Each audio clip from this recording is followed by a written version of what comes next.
homeowner lives in a quiet residential neighborhood in Anytown, Ohio. His next-door neighbors are Esther to the east, William to the west, and Nathan to the north. I see what's happening here. I like that. Nathan's backyard abuts homeowner's backyard. Homeowner decided to build a pond in his backyard and stock it with aquatic plants and large goldfish. Okay. He decided that the most efficient way to proceed would be to blast out a hole using dynamite. Okay. Because obviously, how else would you make a pond in your backyard? I think that's exactly what he should do. Homeowner purchased a case of dynamite and, without telling Esther, he carefully concealed the dynamite in the shrubs along the property line on Esther's property. Don't know why you hide. Why would you hide it in your neighbor's shrubs? Oh, hold on. He stored the dynamite there to prevent neighborhood children from finding it. Would they have found it if he kept it in his house? Also, where did he go to get dynamite? Lowe's? This is Anytown, by the way. While Esther was trimming the shrubs, she tripped over the case of dynamite and broke her leg. Oh, okay. Okay, That was going to go much worse. She tripped the No, dynamite is dynamite. not landmine. She did not blow up. Homeowner took all possible precautions in his preparation for blasting out the hole for the pond. On the particular day when homeowner undertook the blasting, Nathan was watching him through a window at the back of Nathan's house. Nathan heard homeowner yell, "Fire in the hole," followed a few seconds later by a large explosion. Okay. The explosion propelled a fist-sized rock from homeowner's backyard, across Nathan's backyard, and through the window, striking Nathan and causing a severe laceration on his forehead. Jesus! Shit. A fist-sized rock just punches through his window. In addition, the concussions and reverberations from the blast area also caused a large crack to appear in the foundation of William's home. Oh my god. Esther, William, and Nathan all sued homeowner for damages, and each of them asserted claims based on strict liability in tort and trespass to land. Which claims are viable for each plaintiff? What must each prove to maintain each claim? And what is the likely outcome of each claim by each plaintiff? Well, he definitely trespassed in Esther's place because he put the dynamite there, and she tripped and fell over it, which I believe, relating to the Kobe the Cobra question, he's liable for. The explosion going through the rock going through Nathan's house and then also Nathan's head. I feel like he's also liable for that. I feel like that's more like reckless endangerment. It's a weird thing where like it's his property showing up on your property. I don't know how that works. That is still considered trespass. Oh, okay. Okay. Throwing objects and even things like sound waves can all be considered, really bad smells can all be considered trespass in a way. Throwing sound waves. Yeah. Interesting. Is that the basis for noise complaints then? Yeah, I guess so. Yeah, it's a couple. Yeah, there's a couple things.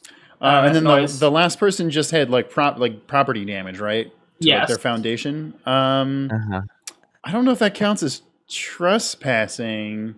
What did I just say though? The concussions and reverberations from the blast. You know what, Pridge, you got me on that one. Yeah, that counts as trespassing. That's what this question's trying to ask. That's what the part of that question's trying to ask. Okay, Zach just failed the bar. Yeah, I did. I was so confident. Too confident. Mm-hmm. All right, so to go through this fully, the first thing you have to know is there's usually when it comes down to liability, it has to be because you either acted negligently or intended to harm someone. You know, the kind of things that make you liable. But there is a theory of liability called strict liability, which basically means it does not require negligence or intent to harm. Just by sheer action of causing the harm, you can become liable. One theory of strict liability is called ultra-hazardous activity. Which is an activity or process that presents an unavoidable risk of serious harm to other persons or their property, for which the actor may be held strictly liable for the harm, even if the actor has exercised reasonable care to prevent that harm. Okay. And guess what? And guess what falls under ultra hazardous activity? Explosion. Shit. Using dynamite. Using dynamite absolutely falls under ultra hazardous activity. I would imagine so. Come on, what is dynamite but a big firework? Come on. Which is why the statement that homeowner took all possible precautions doesn't actually mean anything, because this is an ultra hazard. Because the theory that William and Nathan would sue under is ultra hazardous is strict liability via ultra hazardous activity, and basically they both win on that for the reasons we've sort of talked about. It doesn't matter that homeowner was careful. He was using dynamite. Sending a physical object like a rock is clearly trespass. And even the concussions and reverberations that cause damage also trespass. I really hope that like his definition of precaution was he was about to press down the little plunger, because this is obviously a Looney Tunes cartoon. Oh And yeah, right you before he gotta does. imagine just. Oh yeah, and right before he does, he's like, safety first, and he puts on a little thing of goggles, and then he. I'll just say the real plot twist is that homeowner is actually Michael Bay. and he was Just filming, he was needlessly filming, adding explosions to everything he can. he was filming Transformers 8, Dark Side of the Last Night of a Transforming Moon. And he cast the Anytown, Ohio crew as all the actors. That's why he gets so many bad actors in his movies. Yeah. Kobe's gonna be the new Shia LaBeouf. I mean, I'd watch that Transformers movie. Easily.